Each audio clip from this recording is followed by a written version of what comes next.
और गांधी वाले तो हमको भगा रहे और ये अछूतों का नेता तो हमको लिखित में बता रहा कि हमारी क्या हालत है, हमारे को कुछ अधिकार दो. मग त्यांनी तिथं गेलं आणि हे म्हणाले आम्ही त्यांना मानत नाही आणि त्यांच्याशी आम्हाला काही देणं घेणं नाही.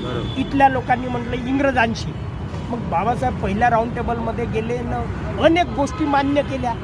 हे यांना खटकलं रे साला हम लोगों ने बहिष्कार डाले, ये बाबा साहब गया और बहुत सारे अंग्रेजों ने इनको देने की बात की, बहुत सारी चीजें दे रही है.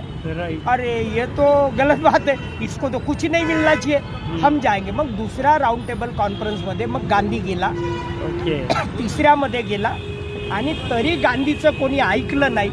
बाबासाहेबांना मान्यता मिळाली.